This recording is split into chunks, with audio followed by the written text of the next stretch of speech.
नमस्कार, AB news देख रहे हैं आप। मेरा नाम है स्नेहलता शुक्ला और बुलेटिन की सबसे पहले शुरुआत बात करेंगे बीजेपी के फायर ब्रांड नेता तेलंगाना से बीजेपी विधायक टी राजा की, जिन्होंने बांग्लादेश में हिंदुओं पर अत्याचार के खिलाफ बोलते हुए भड़काऊ बयान दे डाला है। बांग्लादेश पर बीजेपी नेता टी राजा का बयान सामने आया। गोवा में टी राजा ने भड़काऊ बयान दिया। 15 मिनट गेट खोल दो, बांग्लादेशियों का काम तमाम। मोदी जी आज रौद्र रूप दिखाने की आवश्यकता। टी राजा बजरंग दल की रैली में बोल रहे थे और ये बयान उनका सामने आया। बांग्लादेश में हिंदुओं की रक्षा के लिए बजरंगी तैयार, ये कहते हुए उन्होंने कहा सिर्फ 15 मिनट के लिए गेट खोल दो, बांग्लादेशियों का काम तमाम। बांग्लादेश में हिंदुओं को काटा जा रहा है, हिंदुओं को मारा जा रहा है, हिंदुओं की दुकानें लूटी जा रही है। ये जो बांग्लादेशी है, इनका इतिहास ये लोग भूल गए मेरे मित्रों। 1971 की बात बता रहा हूं मैं आपको। 1971 में जब पाकिस्तान का मुसलमान 1971 में पाकिस्तान का मुसलमान है, वो बांग्लादेशी मुसलमान को काट रहा था, तो किसी देश ने साथ नहीं दिया। वो समय पर बांग्लादेश का साथ देने वाला देश हमारा भारत देश था मेरे मित्रों। मैं आज प्रधानमंत्री मोदी जी से निवेदन करना चाहता हूं कि मोदी जी, रुद्र रूप दिखाने की आवश्यकता है। आज रुद्र रूप दिखाने की आज आवश्यकता है। हिंदू पुकार रहा है कि बांग्लादेशी मुसलमानों को सबक सिखाने का समय अब आ चुका है। बांग्लादेश के हिंदुओं की रक्षा के लिए आज का बजरंगी तैयार है। मोदी जी, मोदी जी 15 मिनट गेट खोल दो, बांग्लादेशियों का काम तमाम कर देंगे। अरे 15 मिनट का समय दे दो, जो भारत में घुसा हुआ आतंकी उनका काम तमाम कर देंगे। जो बंगाल में बैठा हुआ बांग्लादेशी, 15 मिनट पुलिस हटा दो, एक एक का सर काट कर भारत मां के चरणों में लगा देंगे मोदी जी। भारत बांग्लादेश संबंधों में तनाव के बीच विदेश सचिव विक्रम मिश्री आज बांग्लादेश जाएंगे। हिंदुओं पर हमलों को लेकर के भारत की चिंताओं से बांग्लादेश सरकार को अवगत कराएंगे। विदेश सचिव विक्रम मिश्री बांग्लादेश की अंतरिम सरकार के प्रमुख मोहम्मद यूनुस से भी मुलाकात कर सकते हैं। ये बात भी सामने आ रही है। बांग्लादेश के कार्यवाहक विदेश मंत्री, बांग्लादेश विदेश सचिव, इन दोनों से भी मुलाकात होनी है।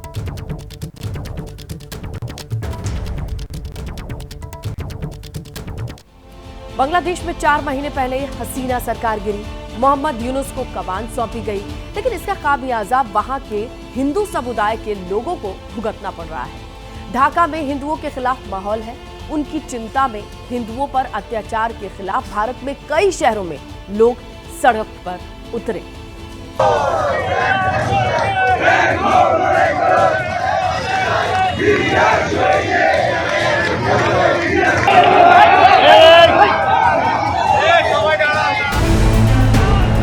जैसे ही विदेश सचिव विक्रम मिस्री के ढाका दौरे की तारीख फाइनल हुई, उसी वक्त बांग्लादेश में एंटी इंडिया लॉबी एक बार फिर सिर उठाने लगी। पहले हिंदुओं पर अत्याचार और अब भारत विरोध का झंडा बुलंद किया जाने लगा।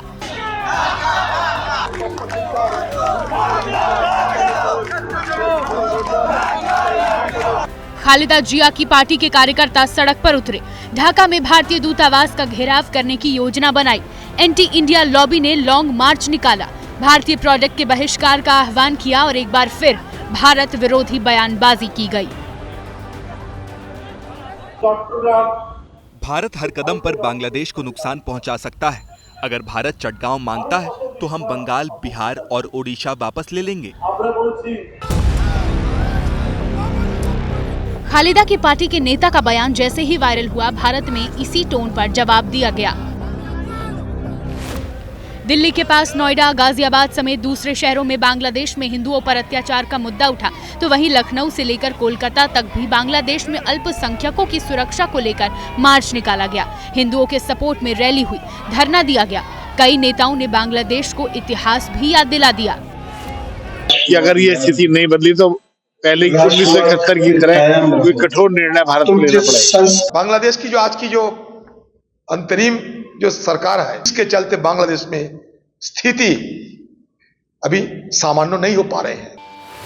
बांग्लादेश के हालात पर सरकार की भी नजर है। हाई लेवल टॉक्स और मीटिंग हो चुकी है। बॉर्डर को लेकर भी सिचुएशन रिव्यू की गई है। वैसे जिस दौरान भारत में बीएसएफ के 60वें स्थापना दिवस की परेड हो रही थी, उसी वक्त बांग्लादेश ने कहा कि अब विदेशी नागरिकों को वहां रहने के लिए जरूरी परमिट लेना होगा। इसके जवाब में गृह मंत्री ने कुछ बातें याद दिला दी। पूरी पाकिस्तान और बांग्लादेश की सीमा पर ये compressive integrated border management system को हम लागू करेंगे। ये बात जग जाहिर है कि बांग्लादेश में शेख हसीना की सरकार गिरने के बाद से भारत विरोधी भावनाएं हावी हुई हैं, लेकिन कूटनीतिक रास्ते खुले हुए हैं। यही वजह है कि विदेश सचिव भी ढाका दौरे पर भारत की चिंताओं को खुलकर अपने काउंटर पार्ट के सामने उठाने वाले हैं। आगे बढ़ते हैं और बात करते हैं आज की एक और बड़ी खबर की। और खबर यह है कि संभल मस्जिद के सर्वे से जुड़ी बड़ी खबर सामने है। आज चंदौसी कोर्ट में सर्वे की रिपोर्ट पेश होनी है। सर्वे रिपोर्ट आज पेश होने पर संशय बरकरार। आज रिपोर्ट पेश होने की मियाद का आखिरी दिन है। एडवोकेट कमिश्नर को आज ये रिपोर्ट पेश करनी है। मेरी तबीयत ठीक नहीं, ये कहना है एडवोकेट कमिश्नर का, जिन्हें ये सर्वे रिपोर्ट पेश करनी है, लेकिन उनकी तबीयत के नासाज होने की खबर सामने आ रही है। ऐसे में आज इस सर्वे रिपोर्ट को पेश किया जाएगा या नहीं। आपको बताया कि 10 दिन का वक्त मांगा गया था इस सर्वे रिपोर्ट को पेश करने के लिए, और आज उसकी मियाद खत्म हो रही है। इसी के साथ ये भी जान लीजिए, संभल जामा मस्जिद के सर्वे की रिपोर्ट पेश करने को लेकर मिली 10 दिन की मोहलत आज खत्म हो रही है। रिपोर्ट पेश होगी या नहीं, इस पर संशय बना हुआ है। वहीं संभल की शाही जामा मस्जिद सर्वे विवाद मामले में आज मस्जिद कमेटी की याचिका इलाहाबाद हाई कोर्ट में दाखिल की जा सकती है। ये है दूसरा पक्ष, दूसरा पहलू, जहां हाई कोर्ट में ये दाखिल याचिका होगी या नहीं, इस पर निगाहें टिकी रहने वाली है। आइए अब आगे बढ़े, बात करें किसानों की। किसान दिल्ली कूच को लेकर के आज दोपहर शंभू बॉर्डर पर बैठक का फैसला, और इस बैठक में यह फैसला लिया जाएगा कि कूच कैसे करें, कब करें, रणनीति क्या होगी। बैठक में किसान तय करेंगे अगला जत्था कब दिल्ली की तरफ कूच की कोशिश करेगा। आज जत्था दिल्ली जाने की कोशिश नहीं करेगा। इससे पहले आपको बताएं कि रविवार को 101 किसानों के जत्थे ने दिल्ली कूच की कोशिश की, लेकिन उन्हें इजाजत नहीं दी गई। आंसू गैस के गोले दाग दिए गए। लेकिन अब आज का दिन बहुत अहम है। किस तरीके से आगे की रणनीति पर चर्चा होगी, किस तरीके से आगे की रणनीति, अगला जत्था किसानों का कब मूव करेगा, इस पर बातचीत, मीटिंग संभव है। शंभू बॉर्डर पर मौजूदा किसानों को सरकार की बातों पर यकीन नहीं है साफ तौर पर, और किसान सरकार से बातचीत करना चाहते हैं, मगर बार बार उन्हें आगे बढ़ने से रोका जा रहा है। किसानों ने से यह भी कहा गया कि चूंकि प्रधानमंत्री हरियाणा आ रहे हैं, इसीलिए दिल्ली चलो की कॉल को एक दिन के लिए और टाल दें।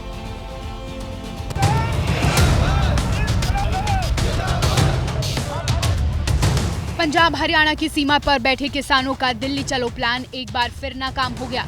शंभू बॉर्डर पर पहले से ही सुरक्षा के सख्त इंतजामों के चलते किसानों का जत्था हरियाणा में भी एंट्री नहीं कर पाया।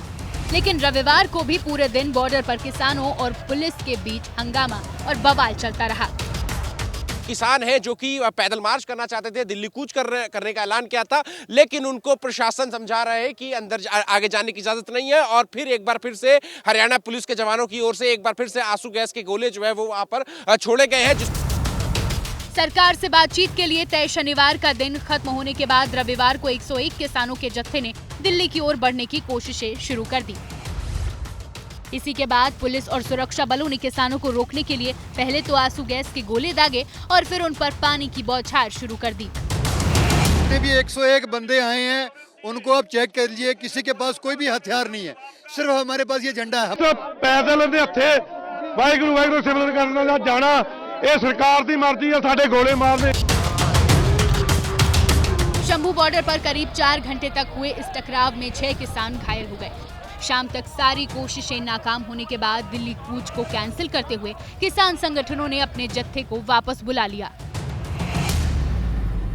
निर्णय लिया है का जत्था हम लोग वापस बुला रहे हैं। आपने जैसे देखा, इस तरह से 12 बजे के बाद लगभग 3:45 बजे तक हमारे जत्थे ने पीसफुली ढंग से दिल्ली की ओर बढ़ने की अपनी तरफ से कोशिश की। हमें ये ज्ञात था कि 101 आदमी की इतनी शक्ति नहीं है। जिस तरह का सरकार ने आगे प्रबंध कर रखा है। लेकिन अब आगे क्या होगा? क्या दिल्ली जाने के लिए किसान फिर से कोशिश करेंगे या 300 दिन बाद भी शंभू बॉर्डर पर डेरा डाले रहेंगे? किसान संगठन का होने वाली बैठक में इस पर फैसला लेंगे। दोनों फोरम मीटिंग करके आगे की रणनीति देंगे। बॉर्डर पर हरियाणा पुलिस ने किसानों से दिल्ली में प्रदर्शन के लिए पुलिस परमिशन मांगी, लेकिन किसानों ने कहा कि विरोध प्रदर्शन उनका अधिकार है, जिस पर पुलिस ने किसानों को आगे बढ़ने से रोक दिया। हरियाणा पुलिस ने किसानों को एक लिस्ट दिखाई जिसमें दिल्ली जाने वाले 101 किसानों के नाम थे। हरियाणा पुलिस की उसी लिस्ट को लेकर किसानों और पुलिस के बीच भिड़ंत हो गई और फिर आखिरकार भारी सुरक्षा व्यवस्था के चलते किसानों को कदम पीछे खींचने पड़े। अब सोमवार को होने वाली बैठक में किसान संगठन अपनी अगली रणनीति तय करेंगे कि उन्हें दोबारा दिल्ली की ओर बढ़ना है या सरकार की ओर से किसी पहल का इंतजार। और इसके साथ ये भी जानिए कि किसान आंदोलन पर सुप्रीम कोर्ट में अहम सुनवाई, जहां शंभू बॉर्डर खोलने की मांग पर सुनवाई होनी है। पंजाब के दूसरे हाईवे को भी खोलने की मांग पर सुनवाई का दिन। याचिकाकर्ता ने कहा कि किसानों के आंदोलन के चलते शंभू बॉर्डर लंबे समय से बंद है। अब किसान यूनियन ने पंजाब के दूसरे हाईवे भी बंद कर दिए हैं। ये न सिर्फ गैर कानूनी है बल्कि दूसरे नागरिकों के मौलिक अधिकारों का हनन भी है। ऐसे में सुप्रीम कोर्ट केंद्र और राज्य सरकारों को सभी रोड खुलवाने को कहे और इसी याचिका पर आज सुनवाई होनी है। बड़ी खबर आपको बताएं, मध्य प्रदेश के ग्वालियर में प्लास्टिक फैक्ट्री में आग से हड़कंप मच गया।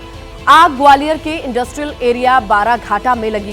फैक्ट्री से आग की लपटें उठती हुई दिखाई दी। आसपास के रहने वाले लोगों ने दमकल विभाग को इसकी जानकारी दी, जिसके बाद मौके पर दमकल की कई गाड़ियां पहुंची, आग पर काबू पाने की कोशिश कर रही हैं। प्लास्टिक फैक्ट्री होने की वजह से आग तेजी से फैल रही है और देखते ही देखते पूरी फैक्ट्री को लपटों ने अपनी आगोश में ले लिया। हालांकि पुलिस और दमकल विभाग ने फैक्ट्री में फंसे 4 बच्चों और 1 महिला को सुरक्षित बचा लिया है। आग क्यों लगी, किस वजह से लगी, ये अभी साफ नहीं हो पाया है, लेकिन ये तस्वीरें ग्वालियर से सामने आई हैं।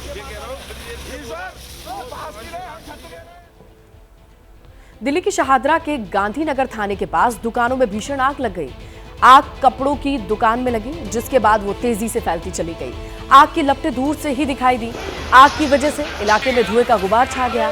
आग लगने के बाद दमकल की कई गाड़ियां मौके पर पहुंची, आग पर काबू पाया गया। आग से अभी तक किसी के हताहत होने की खबर नहीं है।